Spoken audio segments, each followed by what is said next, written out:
Good morning. Happy Friday, everyone. Hope that your week has gone well so far, and hope that your weekend goes well too. It is apparently going to be very snowy for us here in Colorado. Although I've been told like it's uh, the estimates have like varied wildly.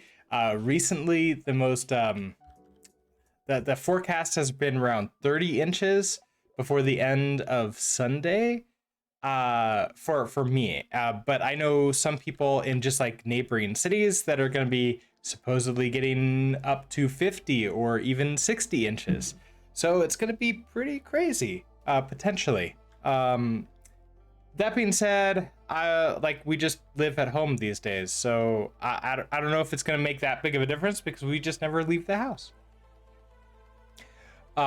Maybe we'll just have a higher electricity bill for a couple days. All right, let's take a look at what we're going to be doing today. If I remember correctly, we finished yesterday by deploying a change to BBECS that will allow us to have markers. I had also changed something to do with having results back from doing queries instead of unwrapping. So like we'll still unwrap, but now we'll get better error messages if, for example, we search for the thing that doesn't actually exist.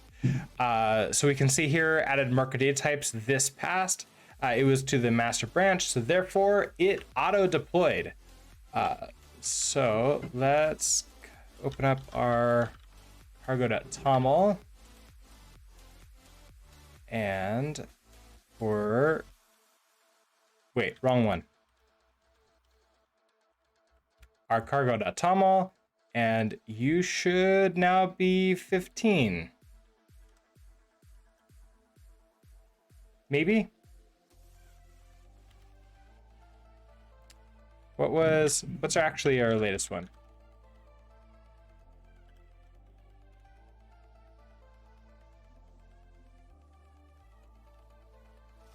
Yeah, okay, 015.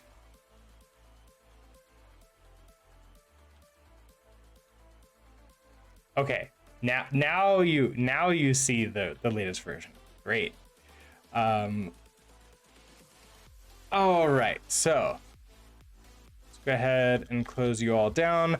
We should be getting updates in Asteroids to change a bunch of stuff. I think there might be some errors. You have to tell Rust Analyzer to restart, sort of like scan everything.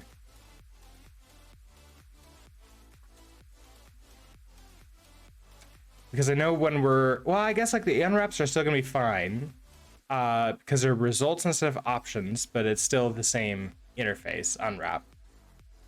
Let's see, what else we need to change now? I guess now we can add a marker type, and I was thinking something very similar to names here.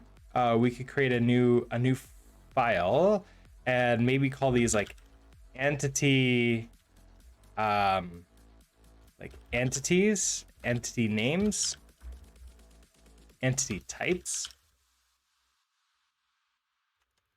to keep it the same as everything else.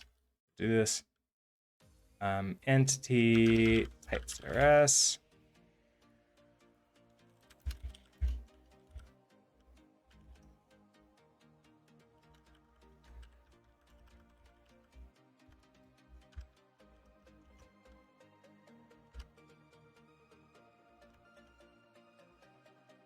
Okay, yeah, that's good. All right, so we can create this now. So I'm thinking an enum for this, very similar to the previous enum that we had. Now it does take a string in, but we can sort of convert that to a string from this enum. The enum will just make it really easy for us to look up and keep the spelling consistent. So call this entity types. For right now, we're gonna just have a player. Now I was thinking, if we're gonna have this come out and be a string, I could do the into again to like make it be a string.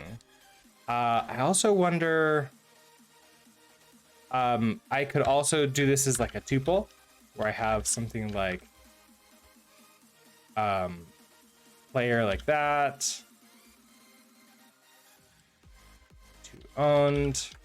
Something. Oh, it'd be like this, wouldn't it? I don't necessarily like that either, because I want it to like just auto come out as a string. Is there was a there's a crate that can deal with this though, isn't there?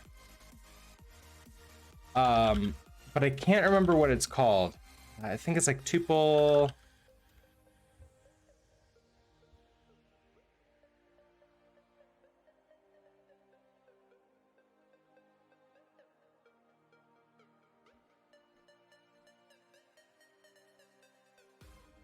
That's not helping me. When did I do this?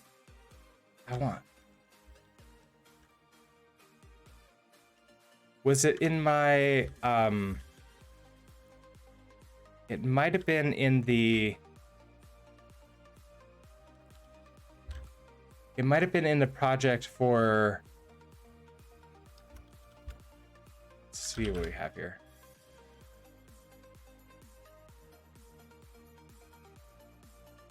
Was it in Jungle? Let's take a look at what we've got in here.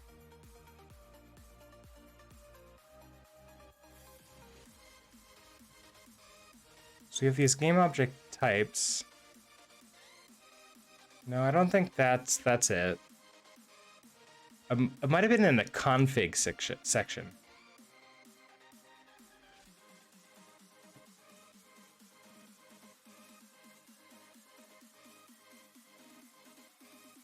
So we have serialize and deserialize.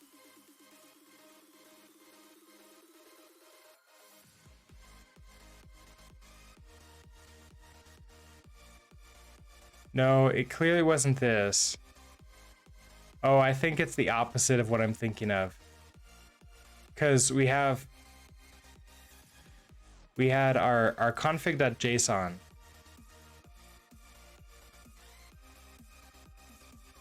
I think this just turned it into... I think that just turned it into a an enum with like foliage points. Is that correct? Am I thinking of it right? It was a while ago. It feels like a lifetime ago, but it was just last year, like late last year too, like around Thanksgiving time.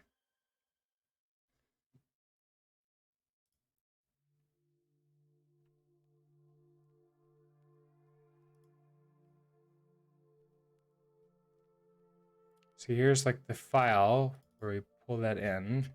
That's way down here. So we load, config, we return.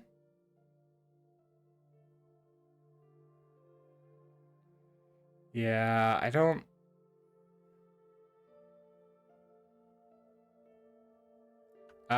remember. I don't remember off the top of my head. If any of you remember or know of something, check the commit log. Oh, there's a lot of commits in there.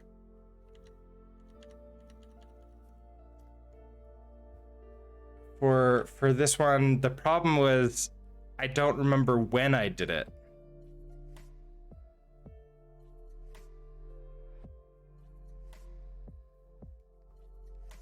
So we set up with a basic config. I think Museum had told us like some special thing that we could do.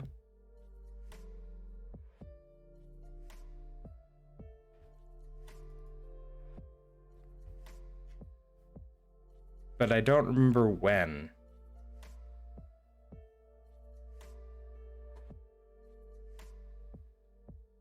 And I don't know if I have good commit messages that will like show exactly, because like, okay.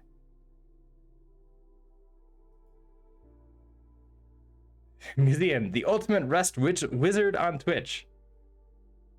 Hard not to agree. Yeah. All right. I'm not going to worry about that right now. We know it takes a string, but I don't think it knows that we need it to be a string. I think I guess like can I? Oh, not tuple to string. Enum string. I searched for a string-based enum. Strum.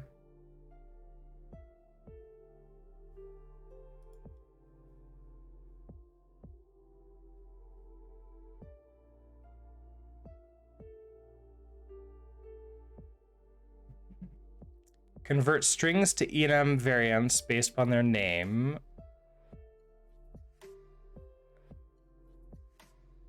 Implements from my enum for static stir on an enum.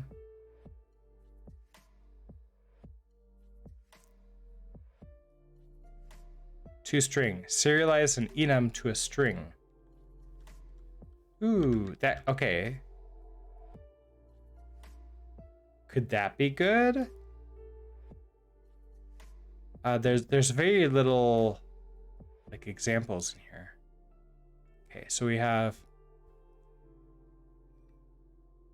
okay, so strum macros to string and derive. Okay, so let red equals color red. Assert equal that string from red is, okay, red to string.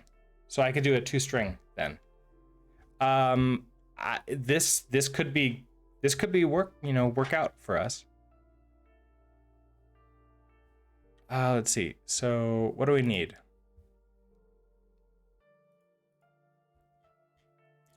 Just to bring in strum and strum macros. And that would be it. So strum and strum macros.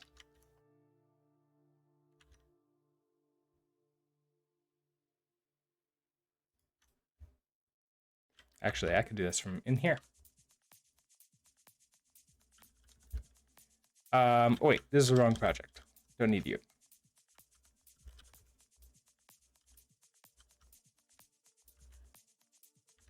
This is the right project. Okay, so we want to go into the asteroids, cargo add. What is this called? So it's exactly strum and then strum macros.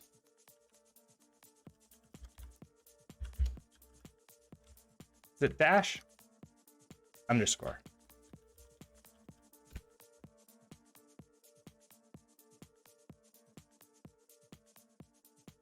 Okay, so it added both of those. We remember that we have to restart the analyzer if I use rest add, cargo add like that.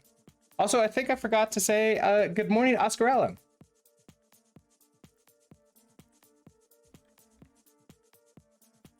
Okay, so if we got that, then in here we should be able to derive.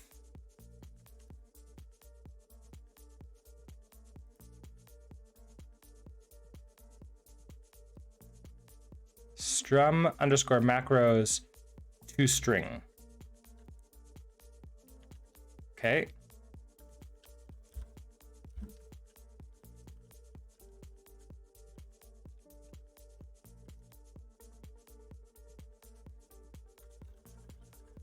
Like that.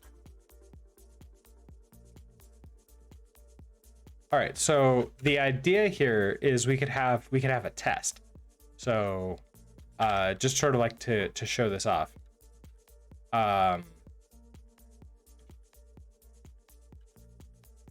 Should put config test mod test test function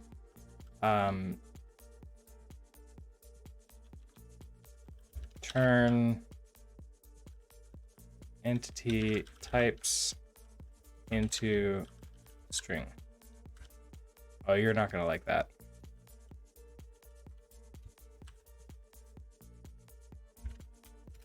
All right, so we should be able to do the exact same thing that they did there. Should be able to say basically just assert equal entity. Oh, I have to use super So entity types, player to string like that. Make sure that you're equal to player to owned.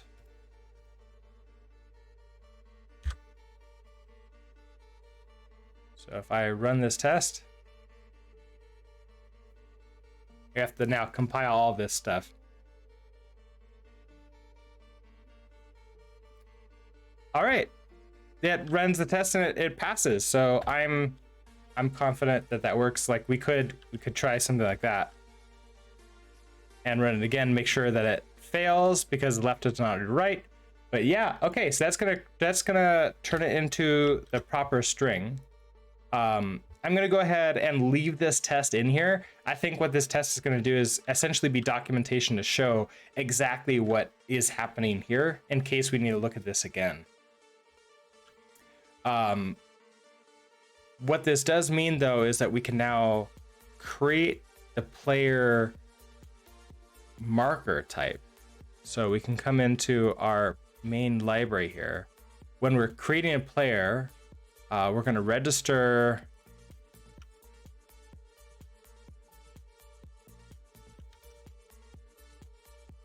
I think we named it. Let's try it. Oh, we didn't have a marker, so we have to go into names.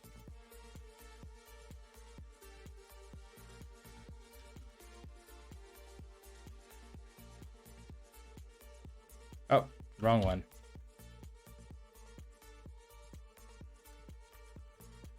So this potentially could also work here. Marker.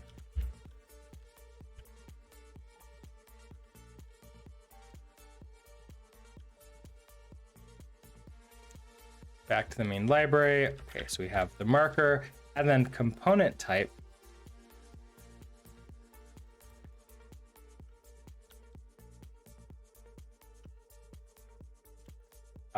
What are you? You're no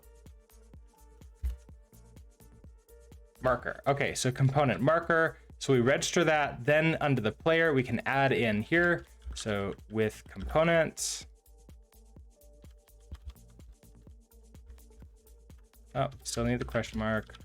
Okay, with component, it's gonna be names marker, and then the data is gonna be what the actual marker is gonna be. So we know it's gonna take a string. That's gonna be our entity types, player to string, like that.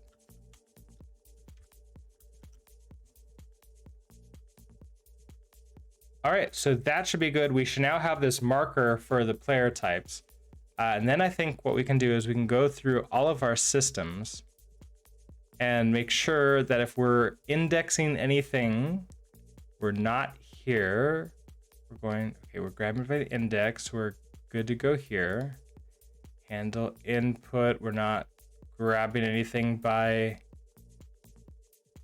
strings. Okay, here we are. So here we're just saying, hey, rotations equals that. So if the acceleration system, okay, so if we're thrusting, get resource, thrust speed. We can even just do that here because if we're thrusting, then the rest happens.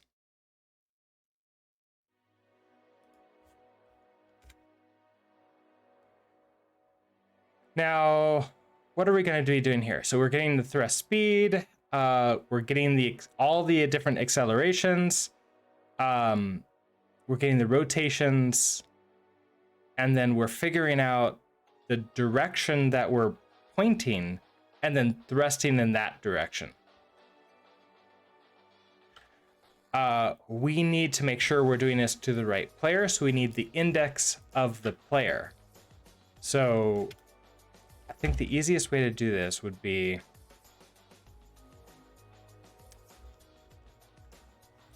I could grab it from another function. So like get player index. Function player index. This could take in the world and it's going to return a usize.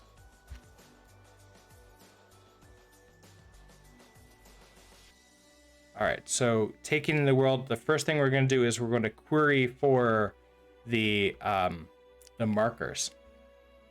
So let wrapped markers equal to, you're not going to be mutable.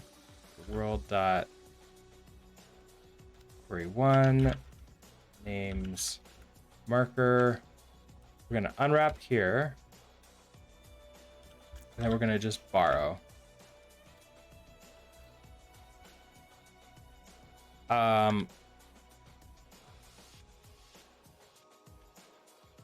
think we can just do a good old plain for loop through this, but I'm just going to say, okay, markers. I'm going to then cast this. Take the wrap markers. Oh, I need to tell it exactly what it is. You're going to be a reference to a vec of string. Wrap markers dot cast. Let's actually have this be a result with you inside.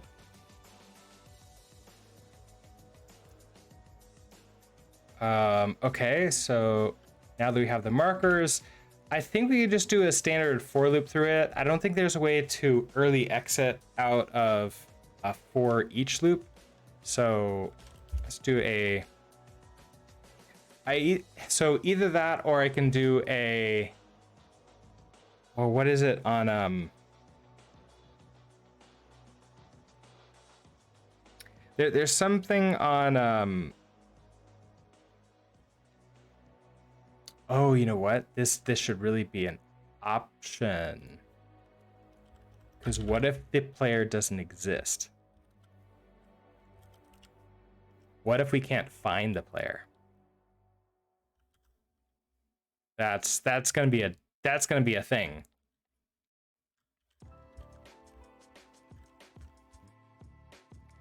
So let's loop through here. I guess we can get the result. So that we can just do a for loop. So for this is gonna be the marker in markers. That gives us this string. We can now compare that marker to the markers that we have, the entity types.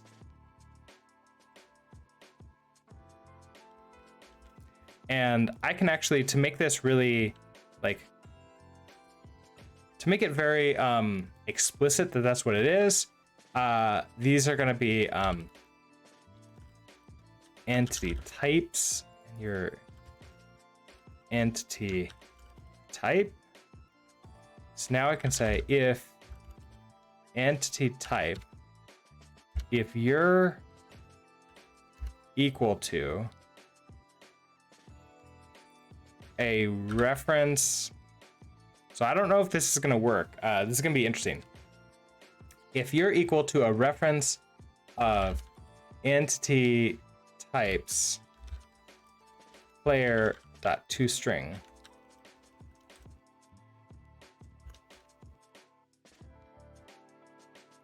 I guess also I could do this, and then that should be equal to it. That's probably going to clone it, but I don't think that's going to be that bad. Yeah, like it's cloning a single string.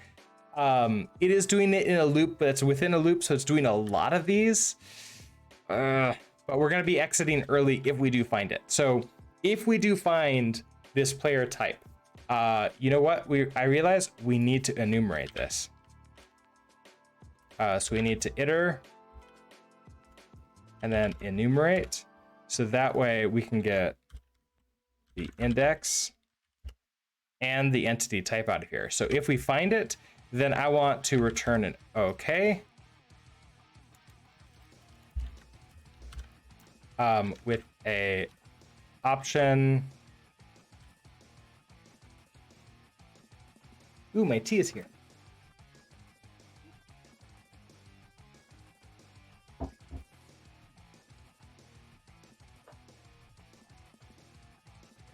Let's see. It's not an option like that. It's a sum.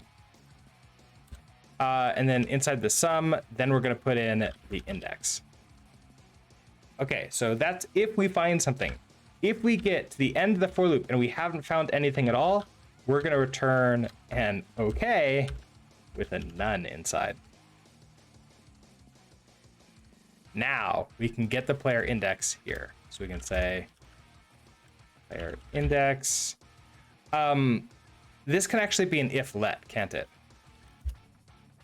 If let sum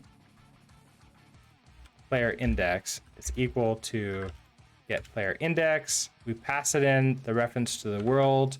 We question mark this. That will give us the player index. And then we do the rest of this.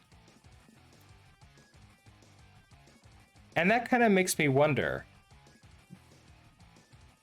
We probably should only do, like, we should really do this, like, if we're thrusting, but also, like, we shouldn't even bother getting any of these unless we can find the player.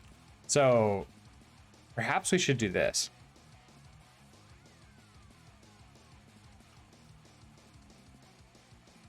If we can find the player index, then let's go ahead and get if we're thrusting. And if we're thrusting, let's go ahead and get everything else and then apply that to this. Now, instead of this 0 here, this is going to be the player index.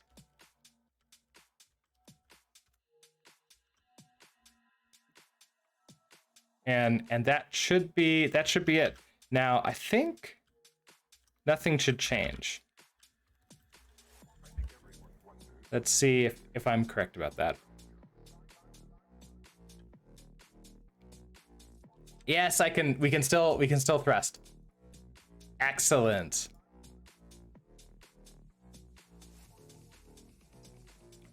Oh, and accelerations, you need to be accelerations of player index. So what this means is we can now handle deleting the player and then re-adding the player later. So the idea is that when we die, when we get hit by an asteroid or a bullet from like an alien UFO or whatever, then the ship disappears because we delete it, wait for some time, and then put the ship back in, but now with one less life.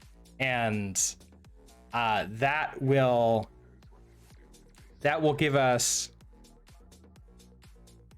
that if we're like sitting there in a thrusting state, it's not actually trying to thrust and like change the player when it's not there.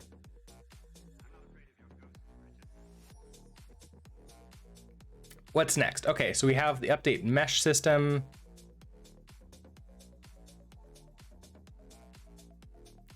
So we have this mesh is 0. Now, this is going to be the exact same thing, isn't it? And because it's the exact same thing, I'm thinking I want to move this this get player index into helpers. So I want to create a new file for player index.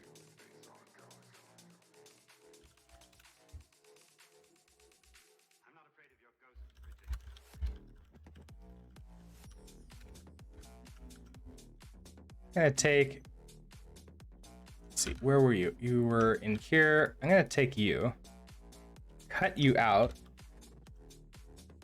place you in here, put a public in front of you, back to here, and now get player index.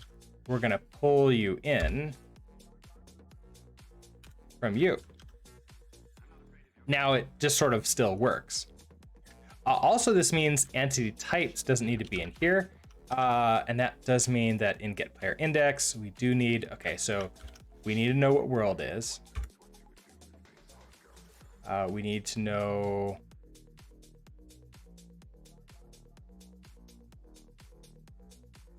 what names is. We need to know entity types. And why are you upset? Wrong number of type arguments expected, 2, found 1. Oh, right, because this result is the wrong one. We need to pull in result. Not that. Stop. We need to pull in. Oh, you won't pull in result. Okay, fine. We're gonna do a use error result. Okay, so we need to pull in the cast components. There we go. So now no more errors, which means that we can come back into update mesh. So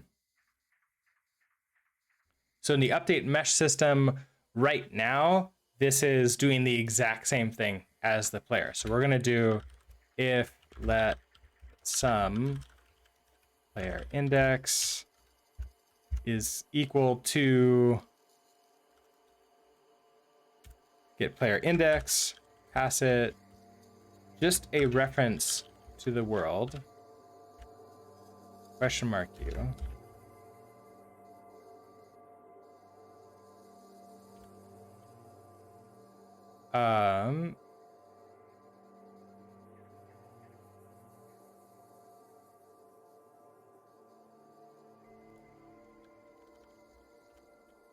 Okay, there we go. That should now give us this U size here. Then everyone else gets to come in there. And the meshes is now going to be the player index. All right. We're good to go here. Update movement. This is also doing the exact same thing. Now, the accelerations, all of those...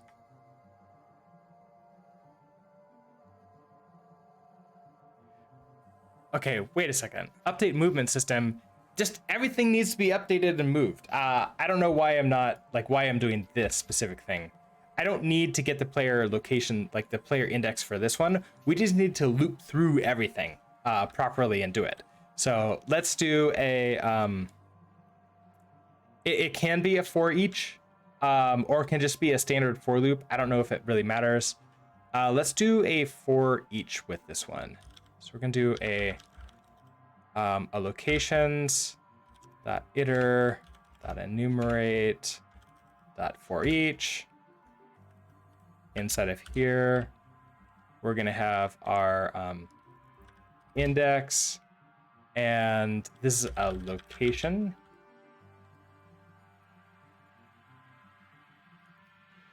You need to be an iter mute.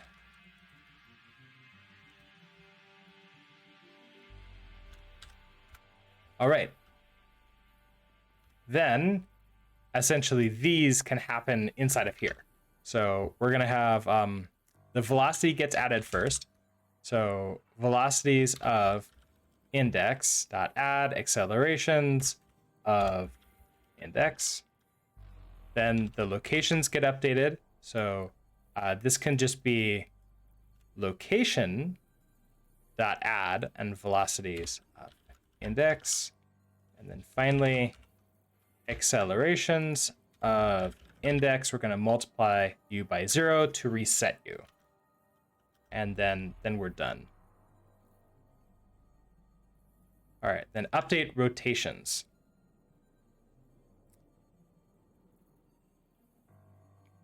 I don't think there's anything for us to do here yet because we're not really, we're not dealing with rotations yet. We don't have like the left and right keyboard buttons set up. Okay, so everything should still work as expected, right?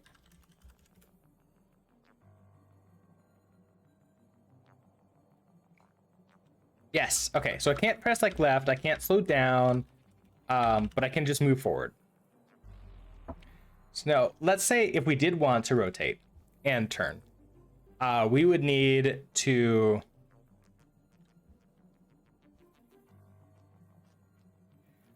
Okay, so we have, let's see, let's close all these windows since we're done with these features. Let's go back into the lib.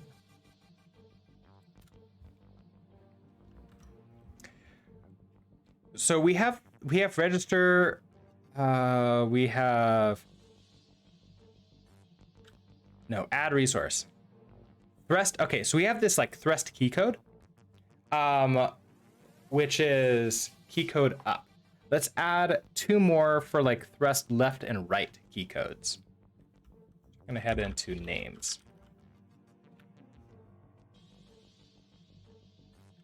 Actually gonna move. Okay, so we want thrust. I guess I could rotate.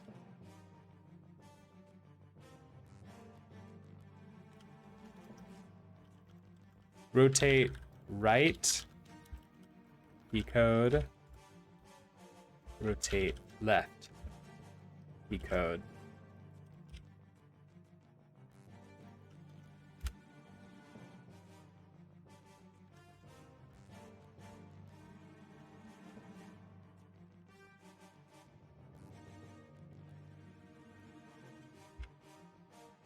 All right, so that gives us that. We can now add in these other resources. World.add resource, names. This is going to be the rotate left key code, and we can just do a key code left. Okay, nice. You're going to be rotate right key code and right. All right, so those are resources added in. We can now head into the handle input. In handle input, so right now we're just doing get the thrust key code.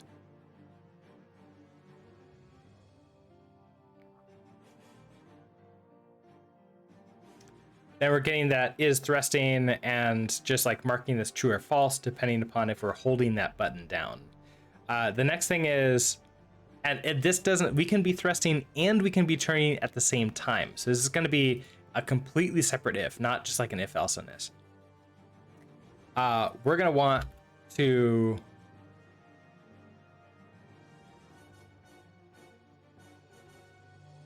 I wonder, I bet we can do this in a different function, can't we?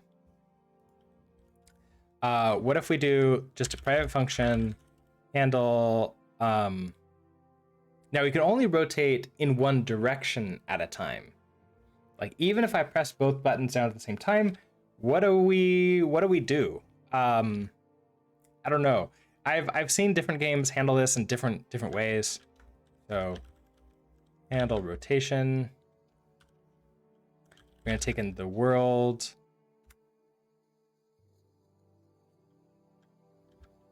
I guess we need the context. Yeah, we need the context for the is key pressed.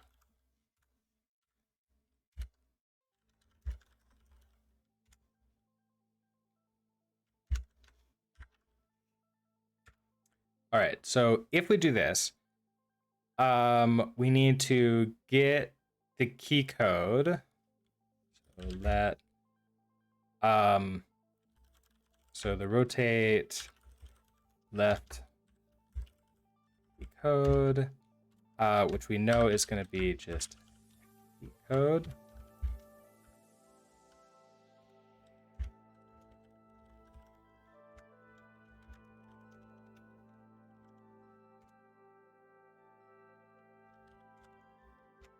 Okay, so we unwrap that, and that should give us our rotate left key code. Also, just to make sure that this is going to work for us, I'm going to throw in a handle rotation here, pass in the world and the context, and we'll question mark you.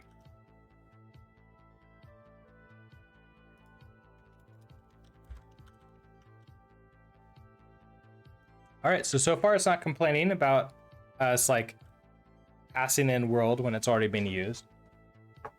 Okay, so we've got the rotate left key code. Let's go ahead and get the rotate right key code.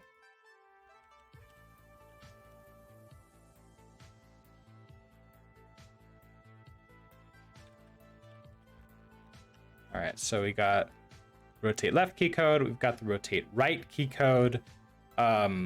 We need to, I guess, like that's that. Oh, you know what we're gonna need to get? We need to get the current rotation of the object to update it.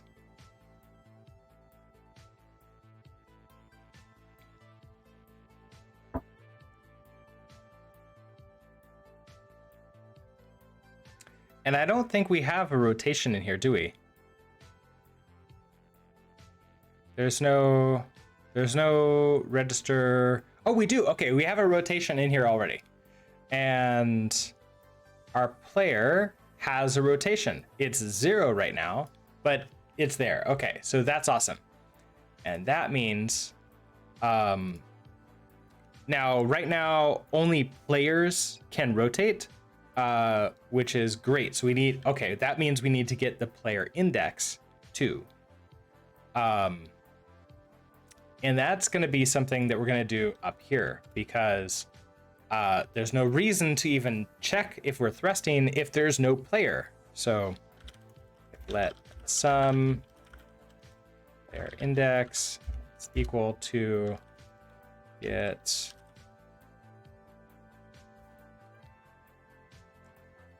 player index. We're going to pass it in just a reference to the world.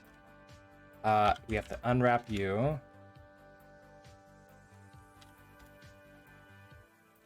Then you go essentially all the way down here. But now, this means we can pass you in.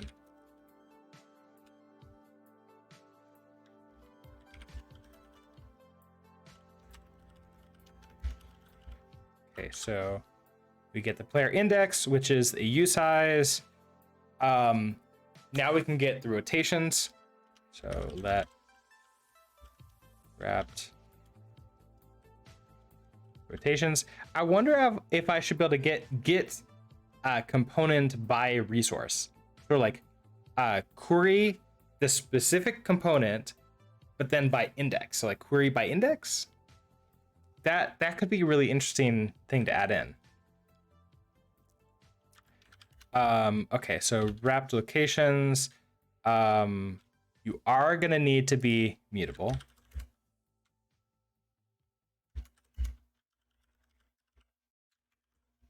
Query one, names, rotation. We're gonna unwrap you, and we're gonna borrow mute. Okay, rotations is gonna be a mutable reference to a vector of F32.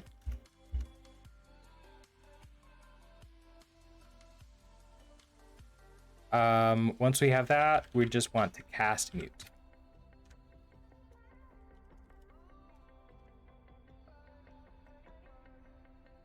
Okay, so we have the rotations. We have if we're pressing left or right.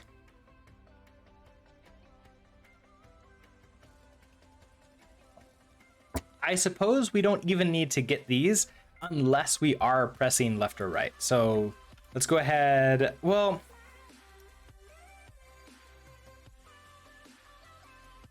yes, that's true. But at the same time, I don't want to have to like repeat the code for like getting like querying for the wrapped, like the rotations.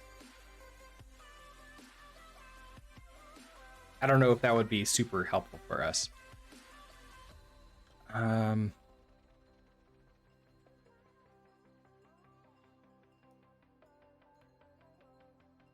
just going to leave it separate up here. Then we're going to do our check. So if keyboard is key pressed, and at the context, and then this is going to be the rotates.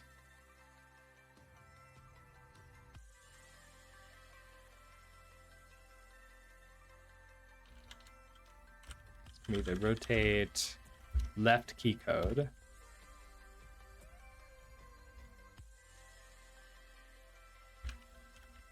Okay, so if we're pressing down the left key code,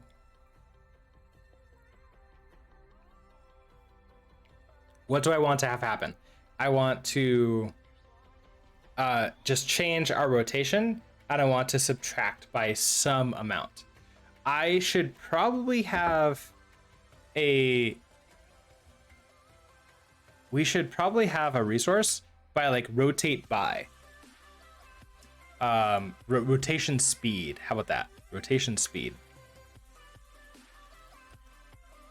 Wrong one. Up here.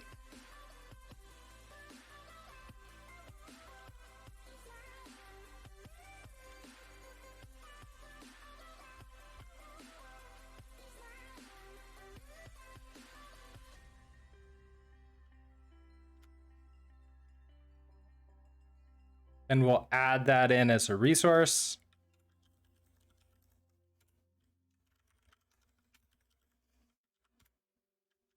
And our rotation speed, let's just set this to be like 5.0 right now. I have no idea if that's a good idea or not.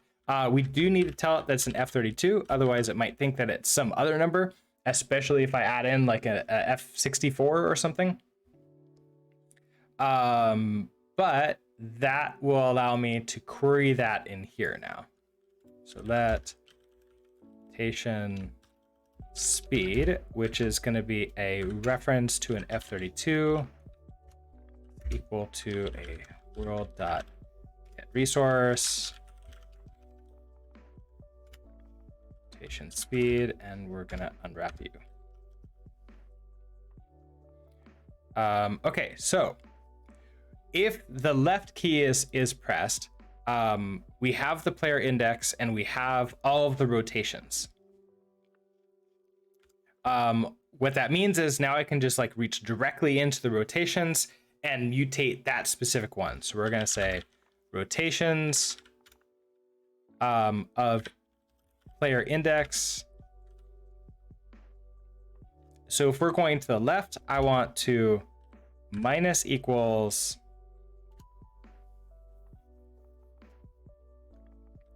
on a minus equals the rotation speed.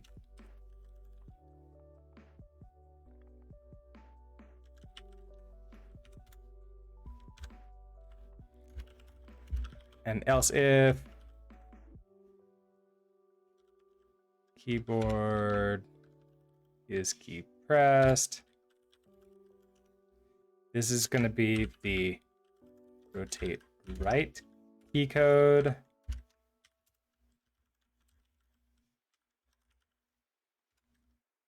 This is going to be plus equals rotation speed.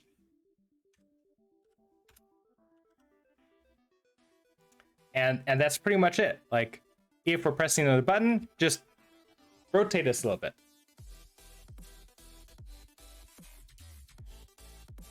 Now, I might want to do something like this. Not actually like that separate out. This is actually doing the rotation, whereas this is just telling it, hey, we are thrusting.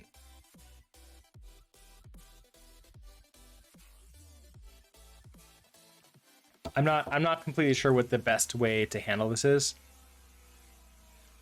Now, if we do that, I don't actually know if we've hooked up anything to actually have the rotation happen for real.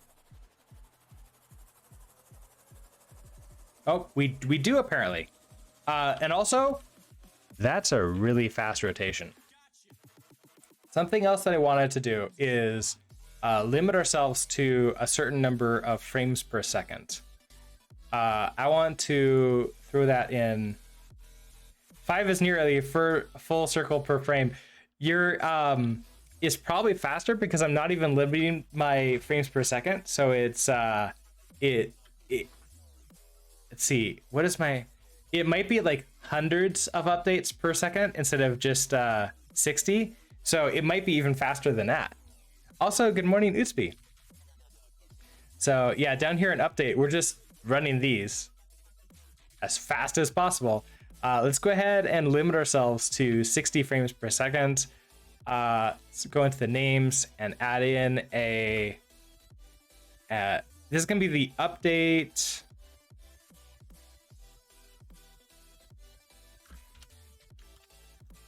Update FPS limit speed. I guess update FPS.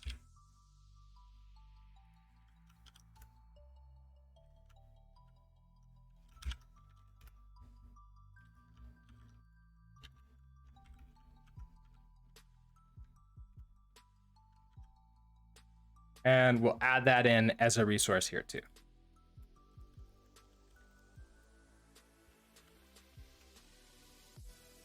Let's set you to be 60.0. Ooh, wait, it's not an F32. Are you just... are you just a U32? I think it's U32.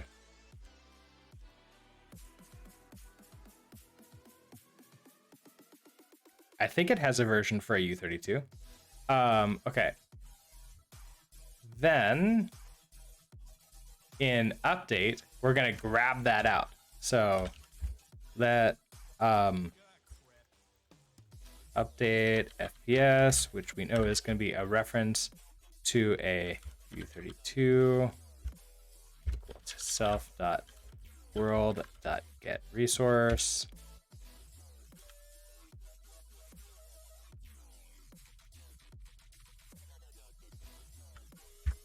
Okay, so if we get that, then we're going to do if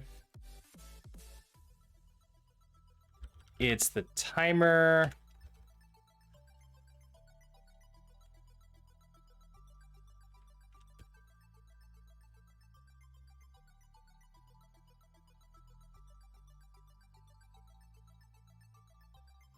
Yeah, okay, so, oh, I forgot. This is not if, this is a while loop. So while timer check update time, pass it in the context, pass it in the update F32, which you are a U30. Oh, you're not a. This is FPS. Okay, so your update FPS. All of you happens inside of there. Expected, found that. Okay, let's just dereference you. Ooh, okay, so big problem if we do that. Cannot borrow self-to-world is mutable because it's also borrowed as immutable. Right, because we're borrowing as immutable here and we're in this block. Oh, fun. So am I not going to be able to pass things through like this? Or do I need to also wrap all of the resources too? I think that's what I'm learning, is that I have to wrap the resources.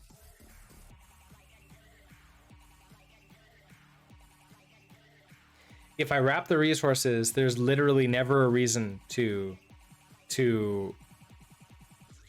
pass world around mutably. It will always be immutable, but we'll have interior mutability using RC and refcell. And I was trying to get away with not doing that, but I think we have to do this. I think in order to limit ourselves, and the reason why we want to limit ourselves in like this type of game dev is it allows me as the developer here to predict what the speeds are going to be. Otherwise, the entire thing is limited to how fast my computer is at any one like moment. So when I'm running this, it's going to run at a certain speed. I can like do crazy little things to sort of try to like make it look right on my computer. I stop streaming, it's gonna bump up and run a little bit faster. If any of you then pull this down and try to run it, it's going to run at whatever speed of computer you have. If you have like a notebook, it'll run slower than this desktop. It's a mess. So we need to make sure we don't ever have to pass world around mutably. And that's going to require us to go into BBECS.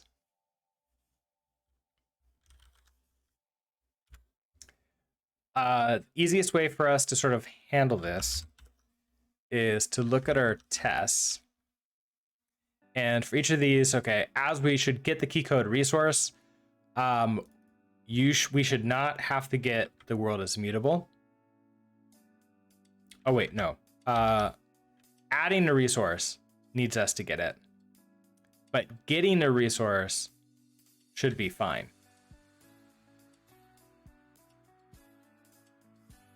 But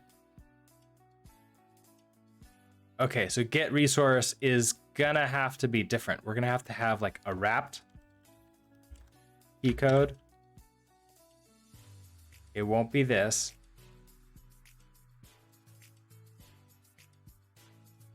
We'll get that out, and then we can get a key code, which is gonna be this reference to a key code equal to a wrapped key code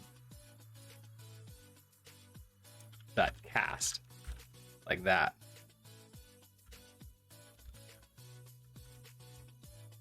That's what we're going to need to do. And get resource type annotations needed for T, right? Because it doesn't know what this is. So for world and get resource, now this is specifically for key code.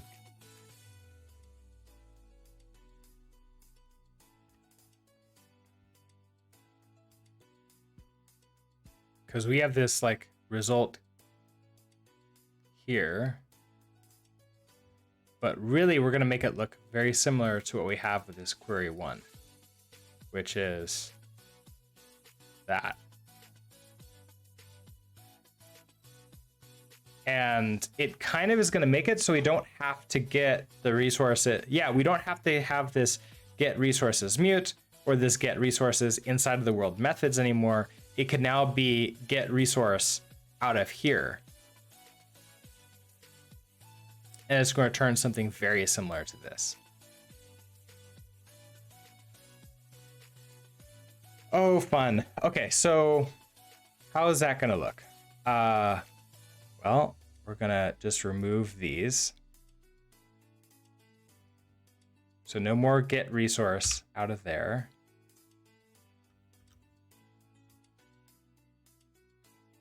In world methods, we're not going to have you either. But now we're going to add in get resource. We can still do this entire thing.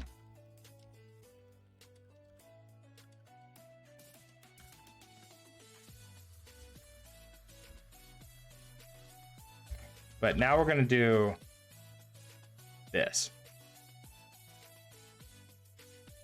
But instead of components, this is going to be a resource.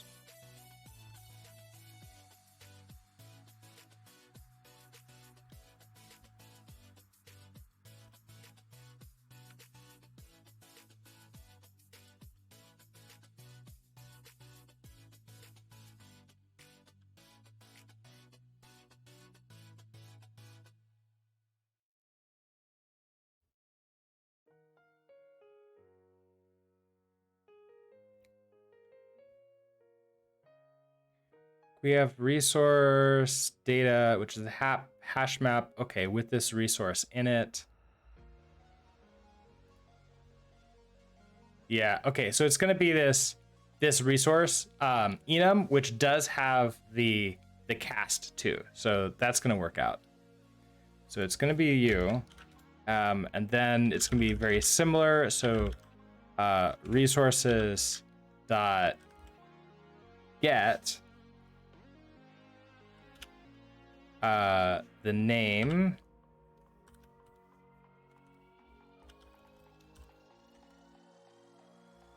and then that's gonna just return this thing through. But that's not happy. So lots of fun errors for us to work on. Peyton Rules rating with a party of 4. Welcome. Hello, Peyton Rules. Hello, Raiders. Let's take a break from our 25 errors and play the Get the Streamer game.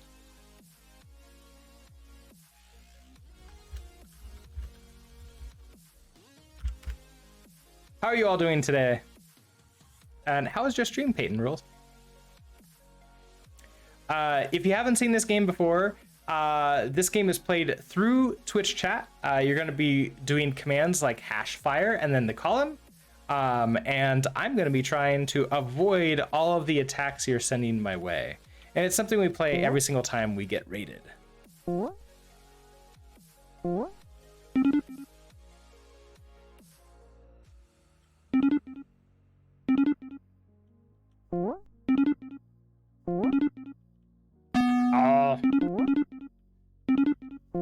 Oh, heart. I can... Nope. Lost a heart right away. Okay, I'm just trading live. Oh, randomness is on my side today? Or are you actually... Oh, no, you're giving me hearts. Oh, thank you.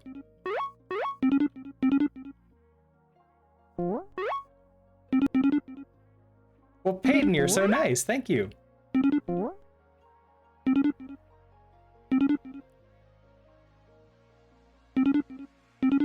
You've made it a 2-on-2 game? Well, it is, you still get the same number of points by giving me hearts if I get them. So it actually becomes one of those, like, if you want points, you actually have to hope that I'm good enough too to go and grab them.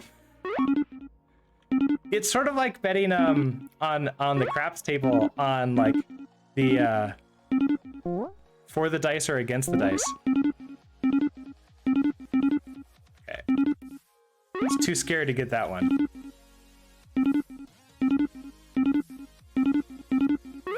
Okay, I feel like I have enough heart. Oh, well, maybe not. My interface is not meant to have this many hearts. I never thought you'd be nice enough to me. Swords everywhere, yes. Oh no, don't get hit by fire. Okay, no, stop.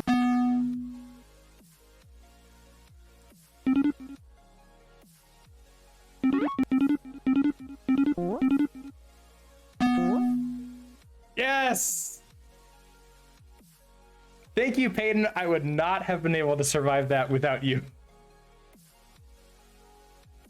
I feel that was not correct. I think there's a bug in the scoring for hearts. You should have been getting 10 points for each of those hearts.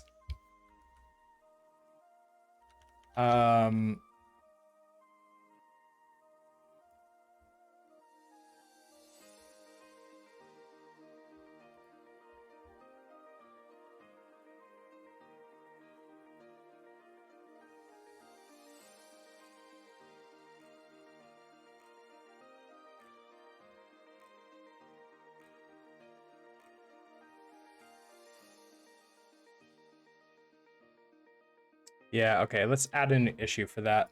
So, when player gets a heart,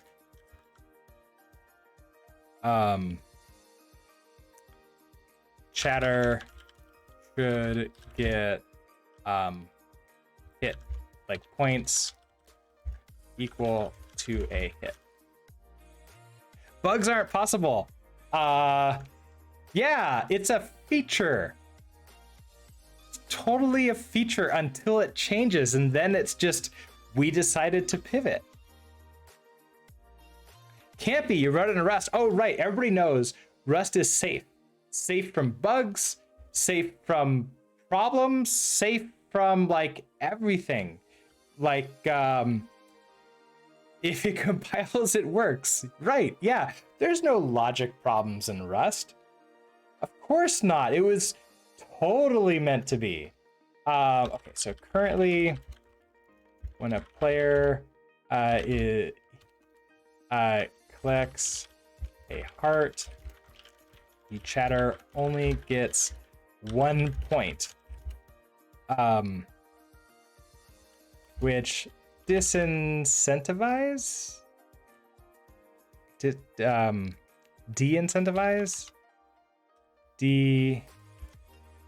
Incentive. Oh God, how do I spell this? Incentive. I haven't forgot what the word really is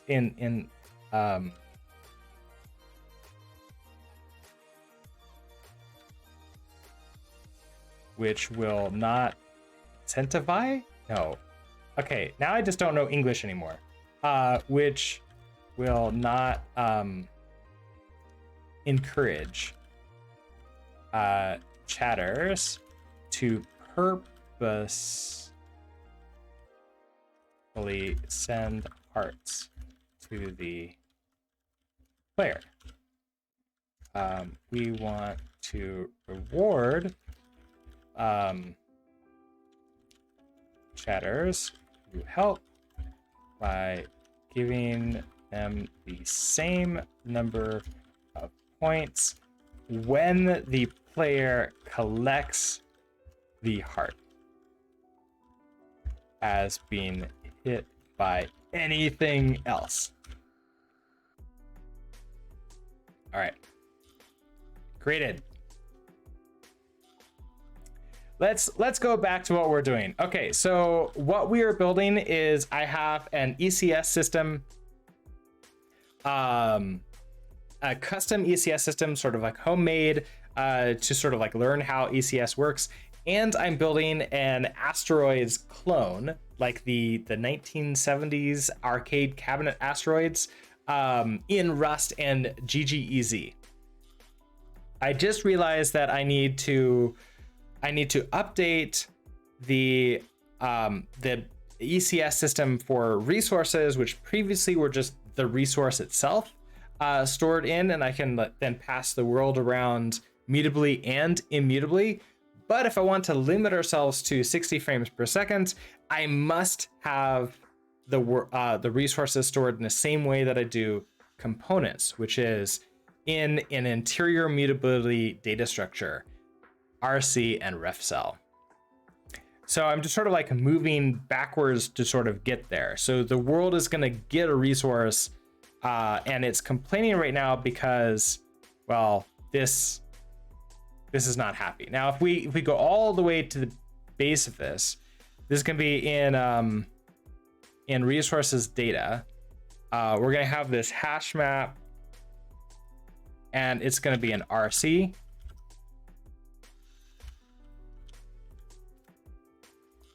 And inside of the RC, it's going to be a ref cell. And inside of that is going to be the resource.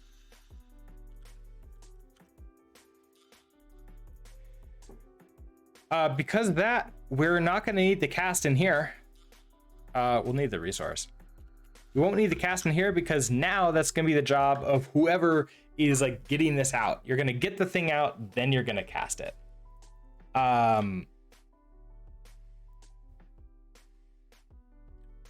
So let's see. In our resource data lens, we have this get and get mute. The get mute no longer needs to happen. In fact, this probably doesn't need to be a resource lens anymore, does it? This can be just something straight on resources data here. March Rust Game Dev Meetup is live on Twitch tomorrow. Ooh, yeah, I keep on seeing references to that in the Rust Game Dev subreddit, but never made a meeting. Oh yeah, that'd be really cool.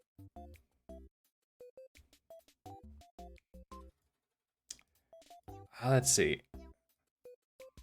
So if I have this, I want to get a resource out of here, but I don't I don't even know if we're going to need any of this anymore, because right now this is getting and then casting automatically. That's not going to happen. We just need a single get. So I don't think we need this trait anymore. I think we just go ahead and get rid of that. Implement data. So I think we can just get rid of all of these.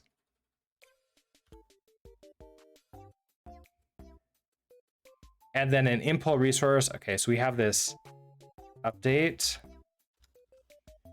Then we're gonna have a pub function get. This is gonna be just a reference to self. We don't need mutable. We need the name, which is gonna be a stir. And that's pretty much it. We don't really care about anything else. However, that being said, we're going to be returning this fun thing. So we're going to be returning a reference to an RC ref cell resource.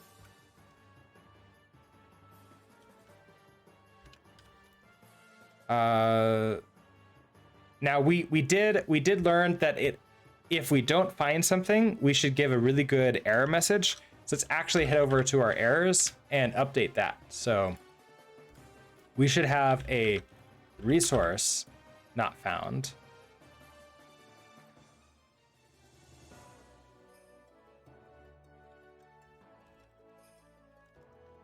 You're going to be a string.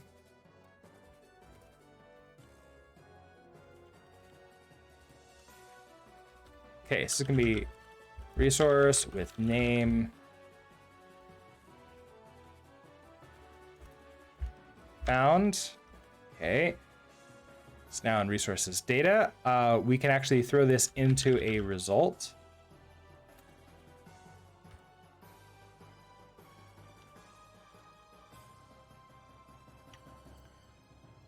All right, so you should be unhappy because we're not actually returning this. Do we have one too many of those? Yeah, perfect, okay.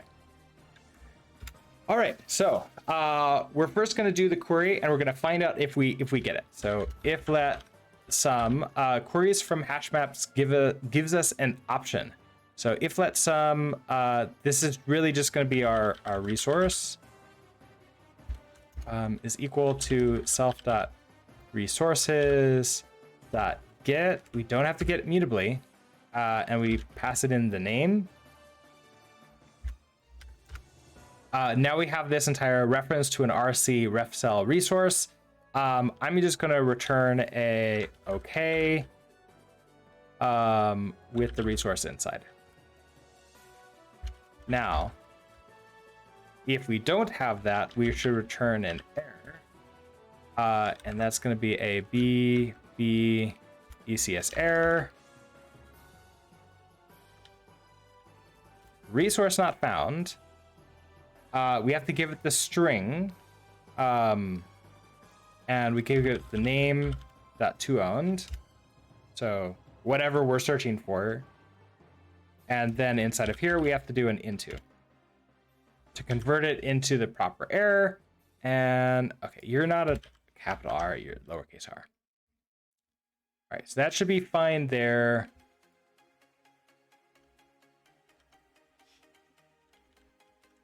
Hold all. Okay, resource. Wait, did I pull in the wrong kind of resource?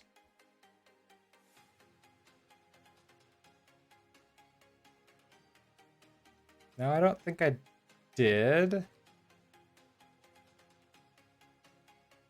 Oh, right. Yes, it can't just be a resource anymore. Now we have to wrap this. So it's going to be an RC new, and then a ref cell new, and then we can throw the resource inside.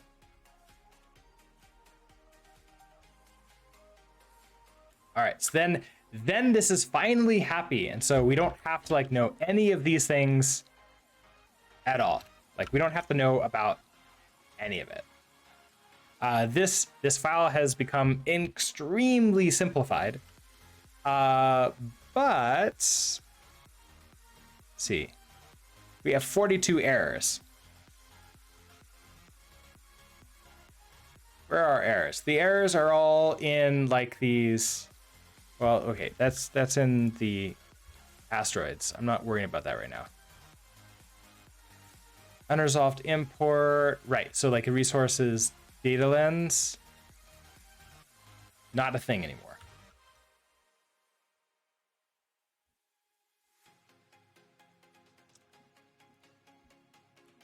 Get resource is not a member of trait world methods. Right. We got rid of that. So for all of these world methods, we're now going to get rid of get resource. The add resource, I think still is going to exist in there, but get resource is going to go away. That being said, so like for example, I can just get rid of you and you'll be happy. All of these other ones are going to be upset. Oh, it's going to be so. I mean, it is deleting a lot of code, which that always is a lot of fun, but it's a lot of work, and it's around 8:20. So I think what I'm gonna do, I'm gonna leave it here for right now. We have like these 28 errors to work on. That's sort of gonna like tell us what to work on next. And so I think we're gonna leave that for next time. So I'm gonna go ahead and end